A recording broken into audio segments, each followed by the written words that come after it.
Shalom Jemaat GBI Mepapak yang dikasihi Tuhan, kembali lagi di ibadah online KTM GBI Mepapak.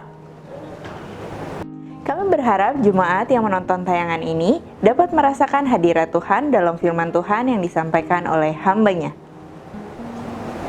Untuk mengetahui updatean terbaru GBI Mepapak, Bapak Ibu jangan lupa subscribe, like, comment, and share kepada saudara dan kerabat kalian.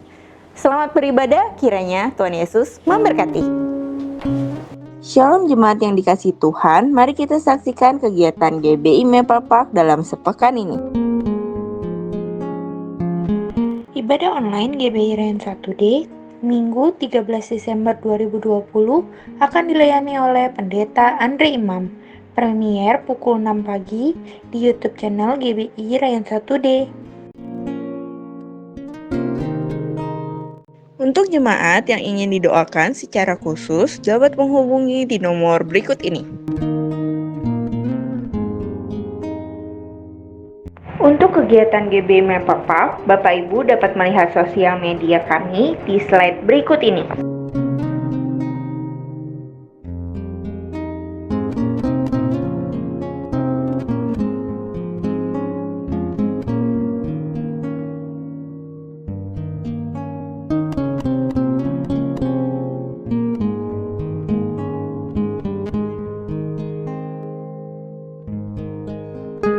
Bagi jemaat yang ingin memberikan persembahan, dapat mentransfer ke nomor rekening BCA berikut ini.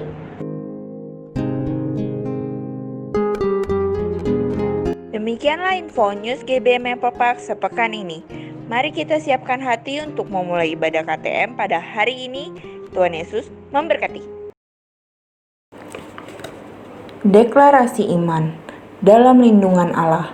Orang yang duduk dalam lindungan yang maha tinggi dan bermalam dalam naungan yang maha kuasa akan berkata kepada Tuhan, tempat perlindunganku dan kubu pertahananku, Allahku yang kupercayai.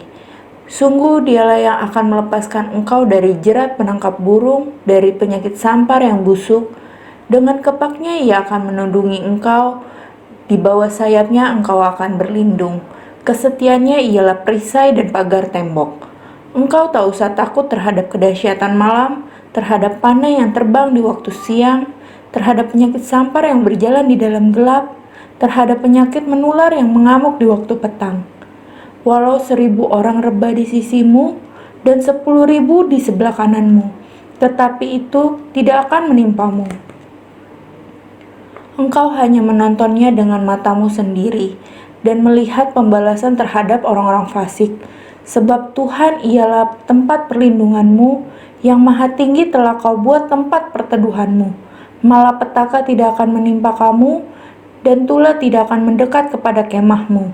Sebab malaikat-malaikatnya akan diperintahkannya kepadamu untuk menjaga engkau di segala jalanmu. Mereka akan menatang engkau di atas tangannya, supaya kakimu jangan terantuk kepada batu. Singa dan ular tedung akan kau langkahi, engkau akan menginjak anak singa dan ular naga. Sungguh hatinya melekat kepadaku, maka aku akan meluputkannya. Aku akan membentenginya sebab ia mengenal namaku. Bila ia berseru kepadaku, aku akan menjawab. Aku akan menyertai dia dalam kesesakan. Aku akan meluputkannya dan memuliakannya. Dengan panjang umur akan kukenyangkan dia, dan akan kuperlihatkan kepadanya keselamatan daripadaku. Amin. Shalom GBI Mepapak. Puji nama Tuhan. Saat ini kita kembali bersuka cita untuk memuliakan dan memuji Tuhan kita, Allah yang dahsyat. Amin. Mari sama-sama kita akan memulai ibadah kita pada malam hari ini. Mari kita masuk lebih lagi dalam hadirat Tuhan. Kami datang ke hadapan hadirat-Mu yang kudus, Tuhan. Haleluya, Yesus. Sebab hanya Engkau satu-satunya penolong yang sejati di dalam hidup kami, Tuhan. Sebab tiada yang lain selain Engkau, Yesus.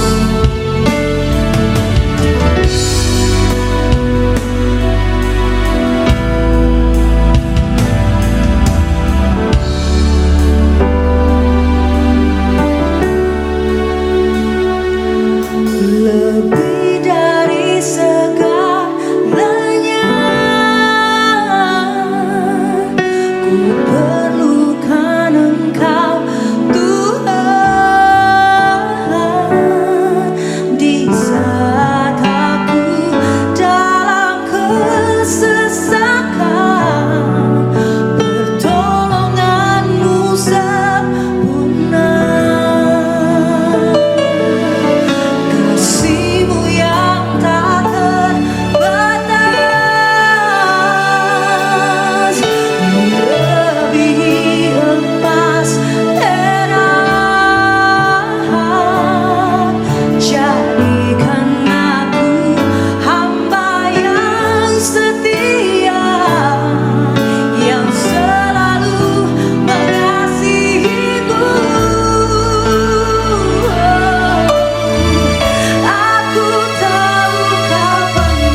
hanya Kau Yesus sangat ku cinta. Kasih sorak-sorai buat Dia. Kau dahsyat Tuhan, Yesus. Tak pernah sedetik pun Engkau meninggalkan kami. Oh Bapa, terima kasih Yesus. Anugerah-Mu besar buat kami, selalu baru setiap hari. Mari naikkan ucapan syukur-Mu. Buka hatimu untuk lebih lagi menyembah Dia. Sama-sama kita mau sembah Dia.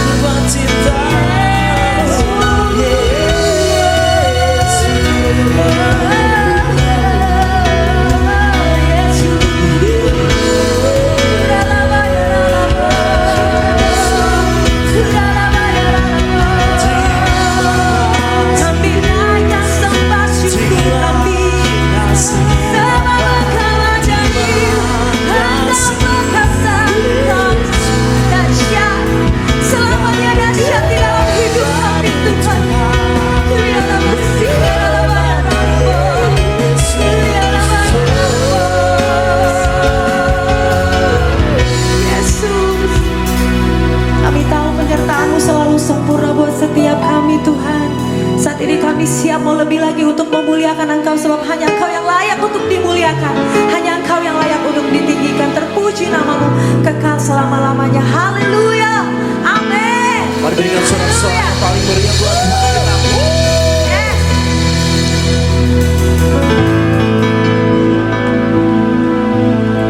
To you, I can do anything. I can do all things. 'Cause it's you give me strength. Nothing is impossible to you. Blind eyes are open.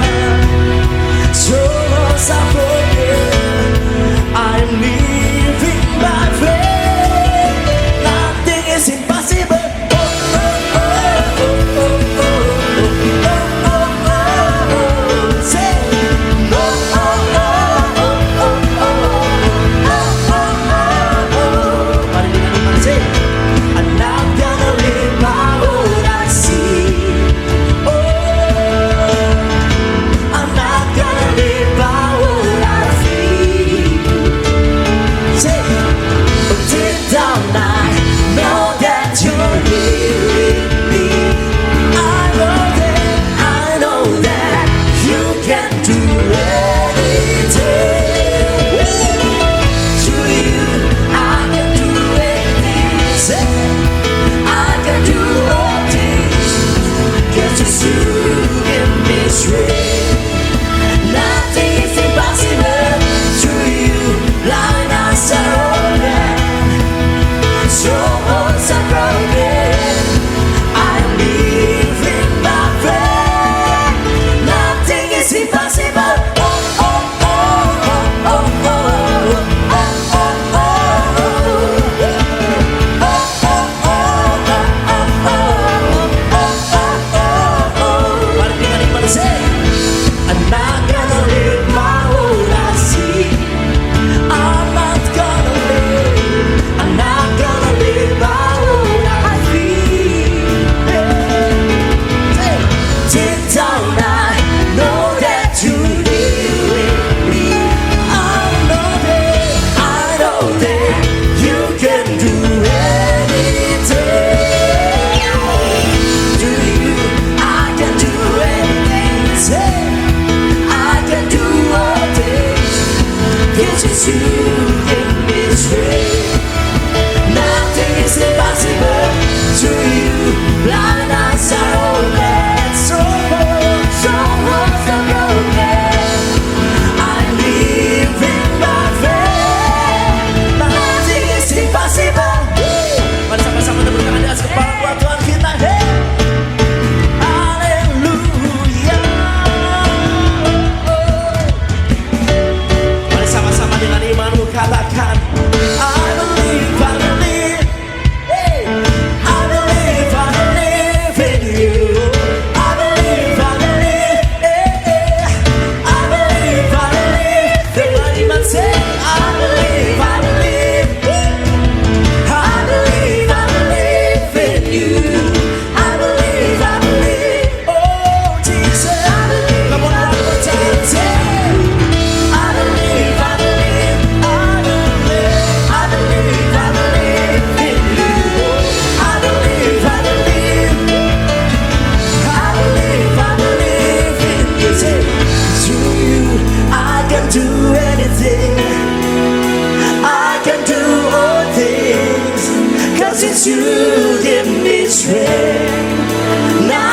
is impossible through you.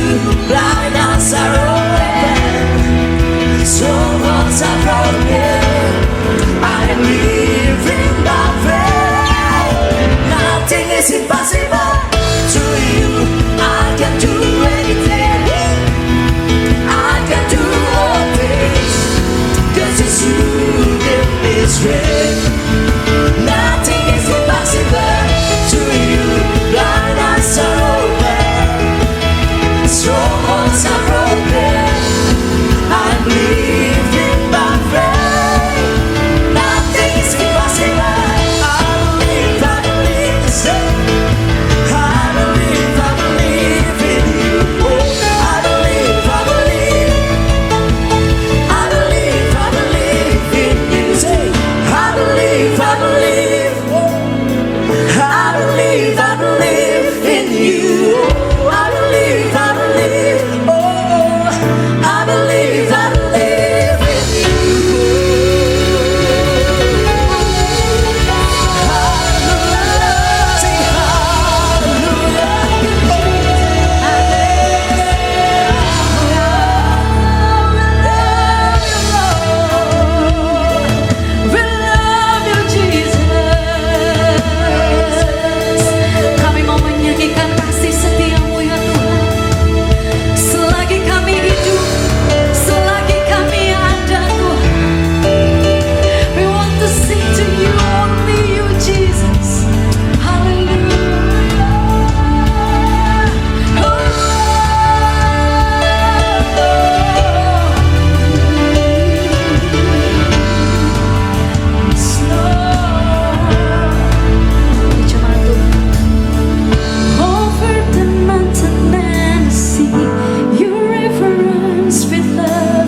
Mari kita berdoa untuk firman Tuhan. Kami percayakan firman Tuhan yang adalah kebenaran, dan kebenaran yang dari Tuhan akan memberikan kami kemerdekaan pada saat kami mengaminkan firman Tuhan. Kami percayakan firman Tuhan, kami bertindak sesuai dengan firman Tuhan. Maka kami yang lemah Tuhan kuatkan, kami yang sakit Tuhan sembuhkan, kami yang terikat Tuhan lepaskan, kami punya masalah kami tahu, kami percaya firman Tuhan menjadi jawaban buat setiap kami. Terima kasih Bapa, karena dalam nama Tuhan Yesus kami berdoa dan percaya. Yang percaya katakan bersama dengan saya, amin. Berikan kemuliaan buat Tuhan kita. Puji Tuhan, Tuhan berkati. Shalom.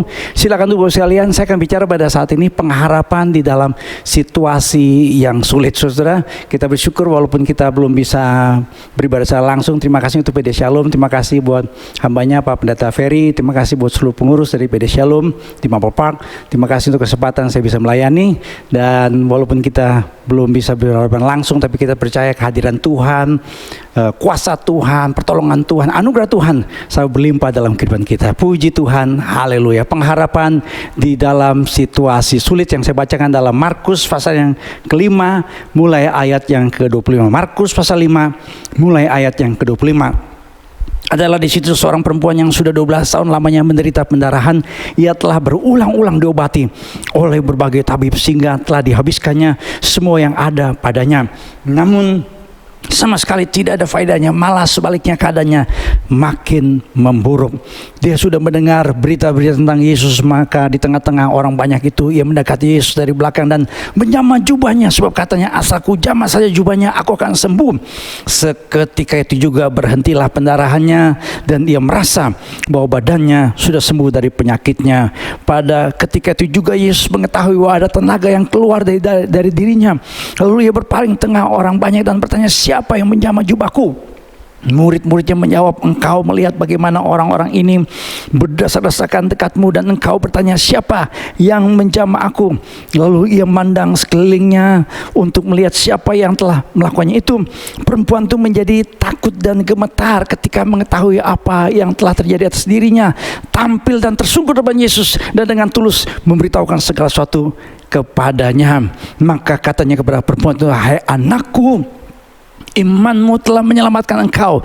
Pergilah dengan selamat dan sembuhlah dari penyakitmu. Puji Tuhan, kita yang berbahagia adalah kita yang mendengar firman, menyimpan firman Tuhan, dan hidup di dalam firman Tuhan. Sehingga kita yang lemah Tuhan kuatkan, kita yang sakit Tuhan sembuhkan, kita yang punya masalah Tuhan kasih jawaban dari firman-Nya yang ajaib.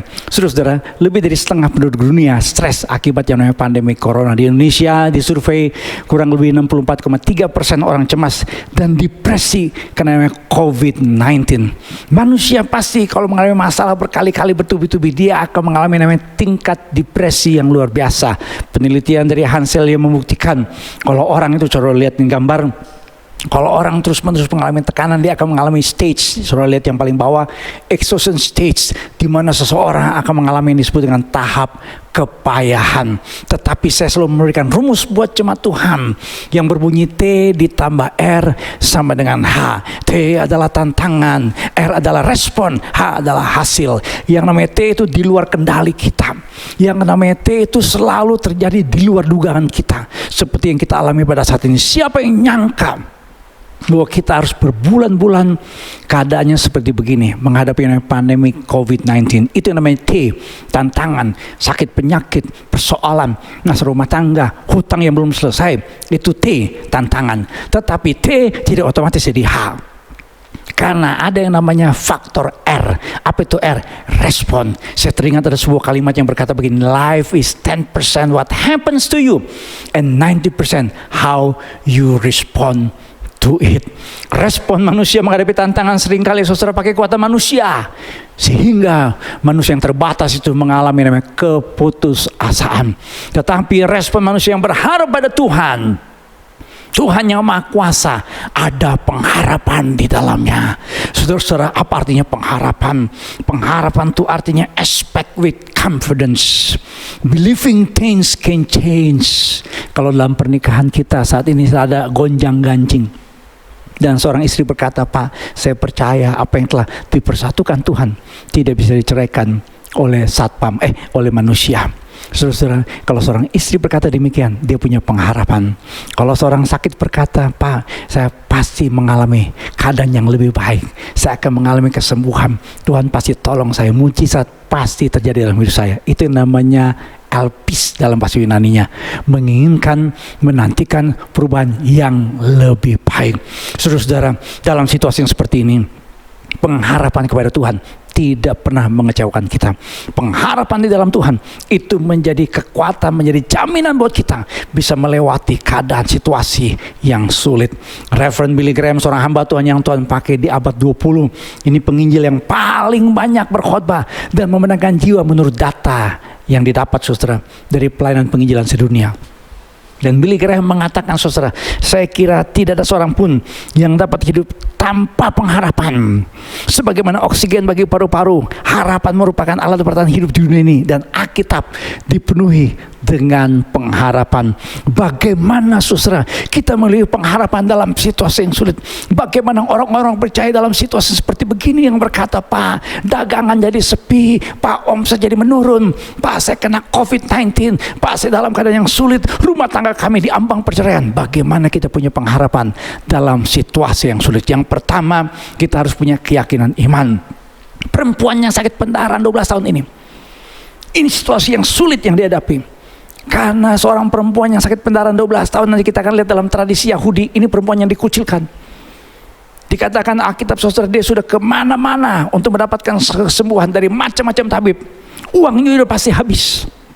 Tapi puji Tuhan, dia punya keyakinan ketika mendengar berita-berita tentang Yesus. Kalau kita baca dalam Markus pasal pertama itu 8, terus dengarlah, tersebarlah dengan cepat kabar tentang dia. Dalam Markus 2 ayat yang ke-1, tersiarlah kabar tentang Yesus. Dalam Markus 6 ayat 55, di mana saja kabarnya dia berada dan orang banyak datang dari segala penjuru, datang untuk bisa disembuhkan. Jadi pada waktu itu, saudara, belum ada yang namanya gadget, belum ada yang namanya viral seperti sekarang. Tetapi ada berita dari mulut ke mulut. Namun, saudara, orang-orang yang dalam keadaan susah, walaupun hanya mendengar berita dari mulut ke mulut, mereka dibangkitkan imannya. Karena iman seseorang, saudara, itu harus berkaitan dengan pengharapan. Iman adalah dasar dari segala sesuatu yang kita harapkan. Kalau seseorang dalam hidupnya punya iman, dia pasti punya pengharapan. Karena iman adalah dasar dari segala sesuatu yang dia harapkan. Ini dasarnya, saudara. Dan bagaimana seorang itu punya iman? Mungkin saudara berkata, Pak, saya tetap, Pak, ya pengen punya yang namanya pengharapan. Saya, Pak, pengen punya iman kok. Saya jadi Kristen 4L, lai toilet su loyo lung laim.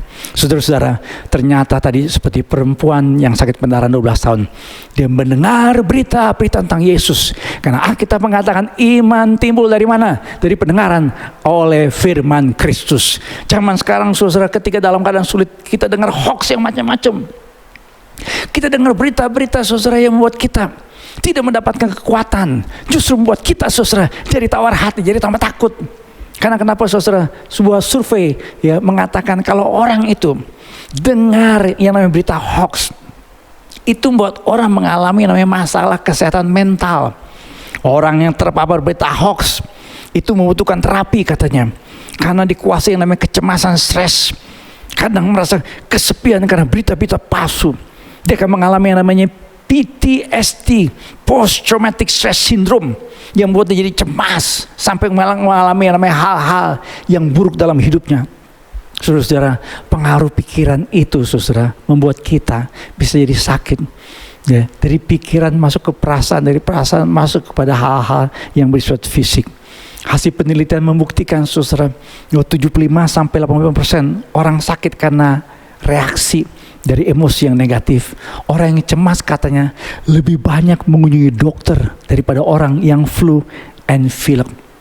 Saudara, itulah sebabnya kita dalam Kristus Yesus, saudara, harus punya pengharapan iman. Harus punya keyakinan iman. Gimana kita punya pengharapan dalam situasi sulit? Kita harus mendengar Injil Yesus Kristus. Itulah sebabnya pada saat ini, walaupun kita belum bisa beribadah secara langsung on-site di tempat ibadah di Maple Park, tetapi saudara sudah harus dengar firman Tuhan. Karena perempuan yang sakit pendarahan ini, dia mendengar berita-berita tentang Yesus, dan bangkitlah imannya. Seorang yang namanya Melvin E. Trotter nyaris mau bunuh diri karena hidupnya dikuasai dengan minum mabuk. Ketika anaknya meninggal karena dia telantarkan anaknya dalam keadaan sakit, anak perempuannya dalam keadaan sakit, dia telantarkan begitu saja. Ketika dia mendapati anaknya meninggal, dia langsung stres, langsung depresi, dan berpikir untuk bunuh diri.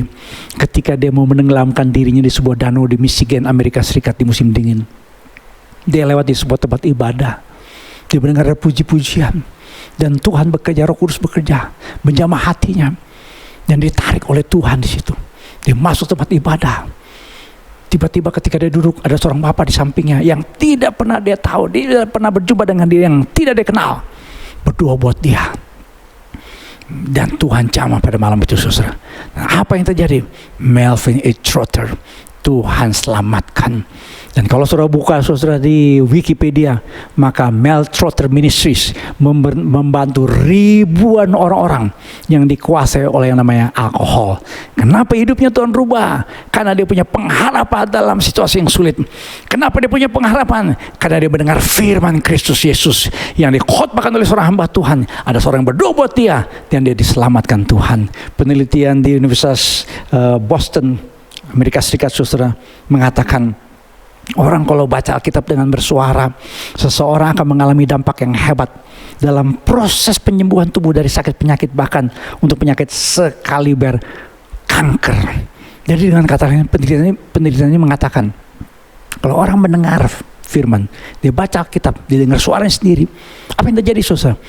Dia memiliki yang namanya kekuatan yang luar biasa dan bisa mengalami kesembuhan. Ini penelitian ilmiah, saudara. Jadi firman Tuhan itu benar. Iman kita timbul dari pendengaran akan firman Kristus Yesus. Itulah sebabnya dalam situasi yang seperti begini, saudara, dalam keadaan yang berat, kalau saudara sakit penyakit, saudara belum disembuhkan Tuhan, saudara tetap mesti percaya, punya pengharapan. Dengan cara apa? Disiplin rohani tiap hari, 4M. Kita baca firman Tuhan, kita renungkan firman Tuhan, kita lakukan firman Tuhan, dan bagikan firman Tuhan. Maka kita punya pengharapan, pertolongan Tuhan, mujizat Tuhan, kesembuhan dari Tuhan terjadi. Yang percaya katakan amin. Berikan kemuliaan buat Tuhan kita. Puji Tuhan, haleluya. Yang kedua, bagaimana kita punya pengharapan di dalam situasi yang sulit seperti ini. Yang kedua, kita harus memperkatakan firman Tuhan. Yang kedua, perkataan iman. Dalam Markus 5 ayat 28, perempuan yang sakit pendarahan ini berkata, asalku jamah saja jubahnya, aku akan sembuh. Dalam Matius 9:21, saudara, perempuan ini berkata dalam hatinya, asalku jamah saja jubahnya, aku akan sembuh. Jangan sembarangan untuk apa yang kita perkatakan. Tadi, saudara, kita membahas, kita membicarakan, kalau kita memperkatakan firman, iman kita jadi timbul. Tetapi perkataan iman itu, saudara, harus selalu ada dalam hidup kita. Jangan kita jadi asbun, asabunyi, asma, asamangap, dok, cuma omong doang. Karena Tuhan Yesus pernah berkata dalam Markus 11:23, ini perkataan Tuhan Yesus, aku berkata kepadamu sesungguhnya, barang saya berkata kepada gunung ini, berkata kepada gunung ini, say to this mountain, beranjaklah dan tercampaklah ke dalam laut, asal tidak bimbang hatinya, tetapi percaya apa yang dikatakannya itu akan terjadi. Tetapi percaya bahwa apa yang dikatakannya itu akan terjadi, maka hal itu akan terjadi baginya. Saudara, jadi kita harus punya perkataan iman. Nah, saya mau begini, saudara, seringkali kita suka tanpa kita sadari perkataan kita tuh negatif di dalam self talk. Nah, begini, saudara, komunikasi manusia 80% itu bicara sama diri sendiri. Tadi kita baca, saudara, dalam Injil Matius 9:21, perempuan itu berkata dalam hatinya, asalku jamah saja jubahnya, aku akan sembuh. Karena komunikasi manusia paling banyak itu bicara sama diri sendiri. Kita lagi diem, tapi sebenarnya kita lagi bicara sama diri sendiri. Aduh, habis ini mau makan apa ya? Aduh, gue mesti ngapain ya? Jadi dia paling banyak ngomong sama diri sendiri, kita semua. Tapi fakta tentang self talk atau ngomong sama diri sendiri, secara ilmiah dibuktikan, saudara, bahwa 77%, 77% itu bersifat negatif dan melemahkan diri. Jadi ketika kita bicara tentang diri kita bicara tentang masalah, kita bicara sama diri kita. Pas ada masalah, ada sakit penyakit, kita lihat, ya orang zaman sekarang kan kalau lihat buku suka deg-degan, apalagi buku tabungan, gitu ya. Dia suka ngomong sama diri sendiri, aduh, Itu self talk yang negatif. Survei mengatakan, saudara, penelitian mengatakan bahwa ada 4 kategori kata-kata yang membuat kita jadi tambah stres, justru melemahkan kita. Kata-kata yang kejam, kata-kata yang penuh kritik, tidak menghargai, dan penuh dengan keluhan. Jadi bersungguh-sungguh berkata, kadang-kadang orang suka tanpa sadar berkata, aduh mati deh gue, aduh hancur deh gue, aduh bangkrut deh gue, aduh gini-gini, aduh. Saudara, lihat dalam Matius 9:21, perempuan yang sakit pendarahan ini, dia berkata dalam hatinya, asal aku jamah saja jubahnya, aku akan sembuh. Raja Daud, ketika dikejar-kejar oleh Saul, saudara pasti pernah baca dalam Alkitab, yang namanya Saul itu membenci Daud. Tetapi saudara, ketika Daud dikejar-kejar oleh Saul, karena Saul akan membunuh Daud, tetapi Daud berkata dalam Mazmurnya, bangunlah hai jiwaku, bangunlah hai kamu dan kecapi, aku mau membangunkan fajar. Daud menjadi orang yang kuat dan punya pengharapan. Kenapa? Karena self talknya. Dia berkata kepada dirinya, pujilah Tuhan hai jiwaku. Saudara-saudara, ini seorang yang dapat tantangan ujian iman. Dia kena yang namanya kanker usus. Tapi setiap kali dia mengalami sakit yang luar biasa, tidak ada keluhan, tidak ada kemarahan, tidak ada yang namanya sungutan. Tetapi dia berkata, Yesus terima kasih karena Engkau telah menyembuhkanku. Jeremiah Denton, salah seorang politician yang terkenal di Amerika Serikat pada waktu yang lampau. Dia pernah jadi tentara Amerika dalam perang Vietnam.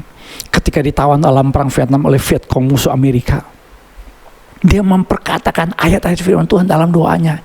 Itu membuat dia bisa bertahan dalam situasi yang sulit. Mari saudara, kita buang yang namanya persungutan dalam nama Tuhan Yesus. Kita buang semua yang namanya keluhan, kita buang kata-kata negatif, kita buang segala hal yang membuat kita jadi lemah.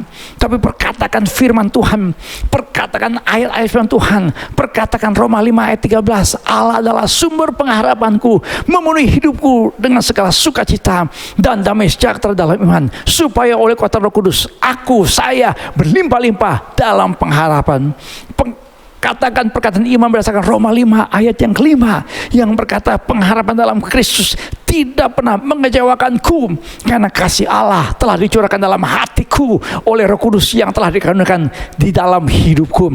Perkatakan Roma 12 ayat yang ke-12, saya bersuka cita dalam pengharapan, saya sabar dalam kesesakan, dan saya selalu bertekun di dalam doa. Perkatakan Yeremia 29 ayat 11, sebab Tuhan mengetahui rancangan-rancangan apa yang ada padaku mengenai hidup Tuhan dalam hidupku, itu rancangan damai sejahtera dan bukan rancangan kecelakaan, untuk memberikan kepadaku hari depan yang penuh dengan harapan. Perkatakan firman Tuhan, perkataan janji Tuhan, perkataan iman, maka penyakit kita disembuhkan Tuhan, pertolongan Tuhan terjadi, rumah tangga dipulihkan, banyak perkara yang luar biasa terjadi dalam hidup kita. Yang percaya katakan amin. Berikan kemuliaan buat Tuhan kita, puji Tuhan, haleluya. Yang ketiga saudara, kita harus punya tindakan iman. Markus 5:27 berkata begini, ia sudah mendengar berita-berita tentang Yesus, maka di tengah-tengah orang banyak itu, ia mendekati Yesus dari belakang dan menjamah jubahnya. Perempuan ini punya kesulitan yang luar biasa. Pasti karena sakit pendarahannya, badannya tidak fit, lemas. Tapi sudah lihat dalam Lukas 8:45, ini kesulitannya karena ada banyak orang.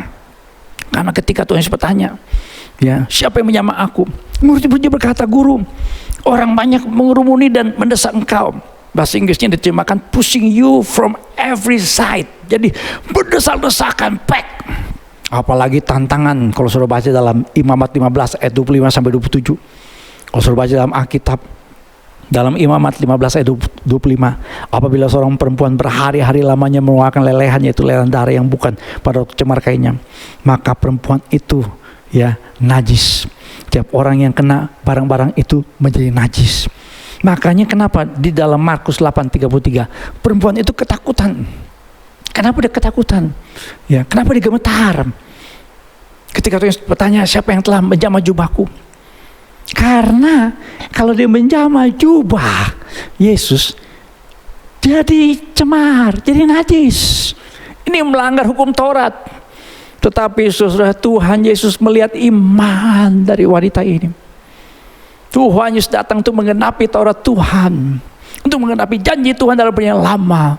Saudara, Tuhan Yesus berkata kepada wanita ini yang sakit pendarahan, "Hai anakku, imanmu telah menyelamatkan engkau.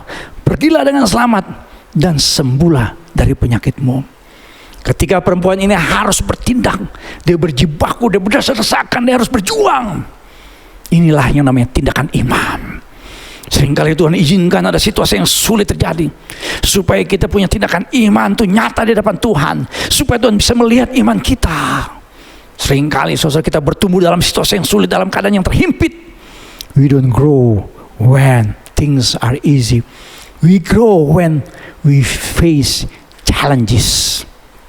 Kita bertumbuh bukan ketika skalanya mudah, tapi kita bertumbuh ketika kita harus menghadapi berbagai macam tantangan. Saya suka menceritakan saudara, ya, tentang respon orang menghadapi tantangan dalam hidup. Ya, ini seringkali menjadi ilustrasi saudara untuk menggambarkan bahwa kalau orang menghadapi tantangan bisa jadi quitters, campers, dan climbers. Saya pernah cerita saudara dari member gereja berkali-kali. Orang menghadapi masalah itu cuma 3 kemungkinan. Dia nyerah jadi quitters, ya. Dia lihat masalahnya. Jadi ini hasil penelitian saudara, bahwa ternyata orang-orang yang sukses itu adalah orang-orang yang mampu menghadapi tantangan dalam hidupnya.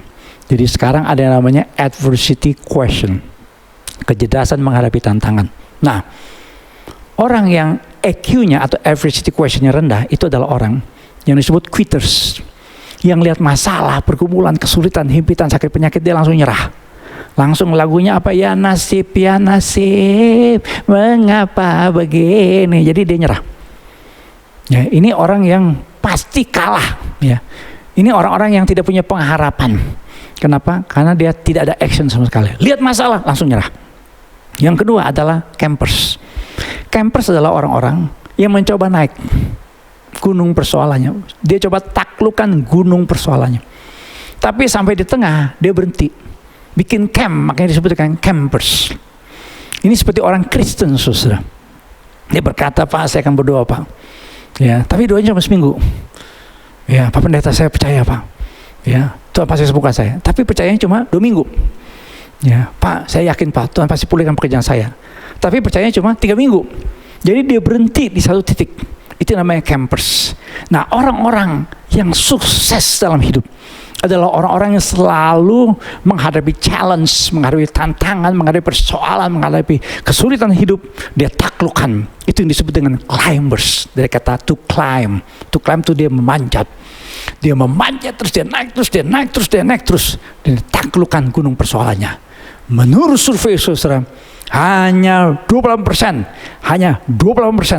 28% yang disebut sebagai climbers. Pertanyaan saya kepada saudara adalah, are you the quitter, are you the camper, or are you the climber? Doa saya adalah saudara menjadi the climber. Orang-orang yang bertindak, orang-orang yang melangkah dengan iman, orang-orang yang terus mendaki, orang-orang yang berkata bersama dengan Kristus saya cakap menanggung segala perkara. Itu namanya climbers. Haleluya. Saya suka menceritakan saudara kesaksian Dwi Krismawan yang mengalami kecelakaan saudara karena menabrak gunung gede ketika dia sekolah pilot. Saudara, singkat cerita, saudara boleh buka di YouTube kesaksiannya. Walaupun dia mengalami luka bakar yang luar biasa, dia tidak menyerah saudara. Dia nggak bisa jadi pilot, tapi dia terus berjuang, dia menjalani kehidupannya. Tuhan kasih dia jodoh, dapat seorang istri yang cinta Tuhan, istrinya seorang pelayan Tuhan. Dan dia bersaksi di mana-mana. Jadi berkat. Bahkan katanya kisah hidupnya dibuat film. Walaupun saudara harus melewati pergumulan yang luar biasa. Seorang hamba Tuhan yang paling berpengaruh di India namanya William Carey. Ini orang Inggris yang paling berpengaruh di India namanya William Carey. William Carey datang ke India di dalam situasi yang sulit. Sampai anaknya meninggal di sana karena kena penyakit. Itu karena di akhir tahun 1700-an, ya, di akhir abad 18. Istrinya ya menjadi gila karena mengalami tekanan yang luar biasa. Tapi William Carey, dia menerjemahkan Alkitab, sehingga lebih dari 300 juta orang India bisa baca Alkitab dalam bahasa mereka. Dia mendirikan kurang lebih 126 sekolah misi. Dia mendirikan berbagai macam bentuk pelayanan yang membuat orang-orang India bisa mengenal Injil Yesus Kristus, bisa mendengar keselamatan dalam Yesus Kristus. Ini motonya dari William Carey. Expect great things from God. Receive great things from God. Expect little from God. Receive little from God. Harapkan perkara-perkara dari Allah, dan kita akan terima hal-hal yang luar biasa dari Allah. Kalau kita hanya mengharapkan hal-hal yang kecil dari Allah, kita cuma terima hal-hal yang kecil dari Allah. Hope is being able to see that there is light despite all of the darkness. Uskup Desmond Tutu mengatakan demikian. Ini adalah salah seorang yang memberikan pengaruh besar bagi orang-orang di Afrika Selatan. Dia seorang hamba Tuhan yang memperjuangkan yang namanya persamaan hak orang kulit hitam yang ada di Afrika Selatan. Karena dulu orang Afrika Selatan dikuasai dengan satu faham yang disebut faham politik apartheid, di mana orang kulit putih yang duduk dan menguasai pemerintahan atau politik di Afrika Selatan. Tapi Uskup Desmond Tutu selalu mengatakan buat orang kulit hitam, yang namanya pengharapan itu adalah mampu melihat ada yang namanya light, ada yang namanya cahaya, walaupun semuanya kelihatannya kegelapan. Itu yang namanya saudara punya pengharapan. Dan hidup tanpa harapan adalah mati. Manusia dapat hidup 40 hari tanpa makan, tanpa air bisa bertahan hidup 3 hari, tanpa bernafas bisa bertahan hidup 4 menit. Jadi manusia tanpa harapan hanya dalam 1 detik sudah mati. Itulah sebabnya saudara, saya mendorong jemaat Tuhan pada saat ini dalam keadaan yang sulit. Kita tidak tahu sampai kapan saudara ini akan berakhir, tetapi miliki terus yang namanya pengharapan dalam Kristus Yesus dengan 3 hal. Ini adalah orang-orang yang punya pengharapan dalam situasi yang sulit. Yang pertama saudara, kita harus punya keyakinan iman dalam Kristus Yesus. Yakinlah saudara, apa yang Tuhan katakan itu menjadi kenyataan dalam hidup kita. Dengarlah selalu firman Tuhan, sehingga iman kita timbul karena mendengar firman Tuhan. Yang kedua, perkatakan perkataan firman. Selalu perkatakan hal-hal yang dari firman Tuhan. Selalu baca firman Tuhan, renungkan firman Tuhan, perkatakan firman Tuhan. Dan yang ketiga, bertindaklah dengan iman, melangkahlah dengan iman. Oh, dakilah gunung persoalan kita bersama dengan Tuhan. Kita terbang tinggi bagaikan Raja Wali, menaklukkan badai persoalan dalam kehidupan kita. Yang percaya katakan amin. Berikan kemuliaan buat Tuhan kita. Haleluya, puji Tuhan. Mari kita berdiri bersama saudara, kita berdoa. Mari kita berdiri sama, kita berdoa. Puji Tuhan, haleluya. Bapak Ibu saudara kasih Tuhan, mari kita berdiam diri sejenak dalam hadirat Tuhan. Saya tidak tahu persoalan masalah yang Bapak Ibu saudara hadapi pada saat ini, tapi satu hal yang kita percayai, bahwa Tuhan hadir. Tuhan hadir dimanapun saudara berada saat ini. Tuhan ada dan Tuhan melihat hati saudara. Seperti Tuhan Yesus melihat kesungguhan hati, keyakinan iman dari perempuan yang sakit pendarahan 12 tahun itu. Saat ini Tuhan hadir, Tuhan ada dan melihat keberadaan saudara. Tuhan tahu masalah saudara, Tuhan tahu pergumulan saudara, Tuhan tahu sakit penyakit saudara, dan Tuhan memiliki belas kasihan untuk keadaan saudara. Dan saat ini mari kita arahkan hati kita. Saudara sudah mendengar firman Tuhan, saudara tadi sudah dikasih kesempatan oleh Tuhan untuk mendengarkan firman Tuhan, dan saya berdoa supaya saudara memiliki iman dan percaya. Dan sekarang saudara, ketika saudara berdiri dalam hadirat Tuhan, angkat tangan saudara dalam hadirat Tuhan. Ketika saudara mengangkat tangan saudara, saudara percaya saat ini ada tangan Tuhan yang memegang saudara. Ketika saudara mengangkat tangan ini, saudara seperti perempuan yang sakit pendarahan ini menjamah jubah Yesus. Ketika kita mengangkat tangan kita jamah jubah Yesus, jamah jubah Yesus, jamah jubah Yesus saat ini. Jamah jubah Yesus apapun masalah saudara. Mungkin saat ini saudara mengalami sakit penyakit. Mungkin saat ini saudara mengalami masalah pekerjaan, usaha, bisnis, masalah keuangan, hutang piutang, masalah rumah tangga. Jamah jubah Yesus, jamah jubah Yesus. Supaya kuasa Tuhan Yesus mengalir, menyembuhkan saudara, memulihkan saudara, memberkati saudara, mengasihani saudara, mengadakan perkara-perkara yang ajaib dalam hidup saudara. Saat ini terima kuasa Tuhan mengalir dalam kehidupan saudara. Terima itu, terima saat ini, terima. Terima kasih Tuhan, terima kasih Bapa. Saat ini kami percaya ada kuasa Tuhan yang terjadi, mujizat Tuhan terjadi. Karena kami yakin Tuhan, Engkau Tuhan yang Immanuel, Allah yang menyertai hidup kami, Tuhan Gembala kami yang baik, yang memegang tangan kami dan memberikan kami kemenangan. Saat ini Tuhan, Engkau melihat ada anak-anak-Mu yang memegang jubah-Mu, Tuhan Yesus. Dan apa yang terjadi Tuhan, kami percaya mujizat Tuhan terjadi, kesembuhan terjadi, pemulihan terjadi, pertolongan Tuhan terjadi, kelepasan terjadi. Oh, segala sesuatu yang ajaib terjadi dalam hidup kami. Kami percaya itu semua Tuhan, di dalam nama Tuhan Yesus Kristus. Haleluya, haleluya, haleluya.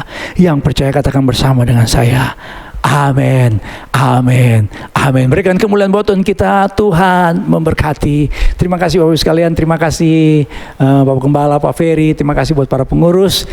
Kita akan berjumpa kembali dalam pelayanan berikutnya. Tuhan pasti menolong kita semua. Shalom, haleluya. Gembala GBI Maple Park dan seluruh pengerja mengucapkan terima kasih atas pelayanan hambanya pada ibadah KTM hari ini. Kiranya Tuhan Yesus memberkati. Shalom Bapak Ibu Saudara yang dikasihi Tuhan. Saya percaya Bapak Ibu Saudara semua dalam keadaan sehat dan diberkati Tuhan. Pada malam hari ini kita sudah diberkati oleh kebenaran firman Tuhan melalui hambanya. Mari saya ajak Bapak Ibu sekalian, kita akan memperkatakan arti Pentakosta ketiga. 1. Pentakosta ketiga adalah pencurahan Roh Kudus yang dahsyat di zaman now, melebihi yang terjadi di Azusa Street. 2. Pentakosta ketiga akan mengakibatkan penuaian jiwa yang terbesar dan yang terakhir sebelum Tuhan Yesus datang kembali. 3. Pentakosta ketiga akan membangkitkan generasi Yeremia, yaitu anak-anak muda yang dipenuhi Roh Kudus, cinta mati-matian kepada Tuhan Yesus, tidak kompromi terhadap dosa, dan akan bergerak untuk memenangkan jiwa. 4. Pentakosta ketiga lahir di Indonesia dan akan bergerak ke bangsa-bangsa. Gerakan ini dari timur ke barat dan akan kembali ke Yerusalem. 5. Pentakosta ketiga akan memberikan kuasa untuk menyelesaikan amanat agung. Dan setelah itu Tuhan Yesus datang kembali. Mari Bapak Ibu Saudara, kita mengangkat tangan kita dan kita akhiri ibadah kita pada malam hari ini. Kiranya berkat yang berlimpah-limpah, damai sejahtera, sukacita, bahkan perlindungan yang sempurna dari Allah Bapa di surga, di dalam anak yang tunggal Tuhan Yesus Kristus, dan di dalam persekutuan yang manis senantiasa dengan Allah Roh Kudus, menyertai Bapak Ibu sekalian, mulai malam hari ini, bahkan sampai Maranatha, sampai Tuhan Yesus datang menyebut kita di awan-awan yang permai. Mari kita yang percaya dan diberkati Tuhan bersama-sama katakan, amin. Tuhan Yesus memberkati. Kami dan segenap kru yang bertugas mengucapkan terima kasih atas perhatiannya. See you next week and God bless you.